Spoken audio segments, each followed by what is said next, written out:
तर आज आहे धनतेरसने आम्ही केली थोडीफार शॉपिंग. तर नीरूने पण केली बरं का. तर नमस्कार मित्रांनो, मी धुळेकर कविता पाटील पुन्हा एका नवीन ब्लॉगमध्ये तुमचं मनापासून स्वागत करत आहे. तर नीरूची आणि माझी ना सकाळमध्ये आहे तर मस्ती चालू होती, कारण की तिला बनायचं तो भूत म्हणून ती धरून बसली पावडर. तर बघ या ठिकाणी बनलीच ती शेवटी भूत, भुतडीला आणि मी भूक तिचा लागली. व्हिडिओ काढला म्हणून तिला एवढा राग आला. पण शेवटी ती माझीच पोट्टी आहे बरं का. तर ती म्हणा पायीच लागली शेवट. तर ती आली, ती म्हणे मम्मी म्हणे आपण एरवी आहे तर आपल्याला नाश्ता वगैरे करायला भेटत नाही सोबत म्हणून आहे. तर तिने आज माझ्यासोबत नाश्ता वगैरे पण केला आणि त्यानंतर मी बसली फॉल लावण्यासाठी. तर मला फॉल लावायचं काम पण येतं, ब्लाऊज शिवायचं काम पण येतं. तर अजूनपर्यंत मी तुम्हाला काही व्हिडिओमध्ये दाखवलेलं नाही, पण मी सांगून देते आता माझ्या तोंडून की मला हे दोघी कामं येतात बरं का.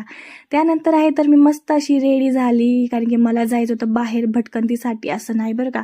तर काम राहिलं तेव्हाच माणूस बाहेर पडतं. तर मी चालली होती थोडीफार शॉपिंग करण्यासाठी. म्हटलं दिवाळी येत आहे, म्हटलं निरूला पण काहीतरी थोडीफार मस्त असं काही शॉपिंग वगैरे करूयात. मी पण करून घेतली. पण तिथे जाऊन बघितलं तर शॉप बंद होता आणि आमची निरू अशी काही तोंड पाडून उभी होती.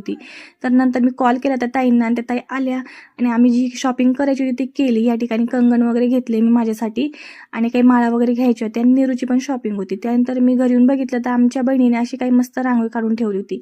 तर असा तर माझा आजचा दिवस. Bye guys.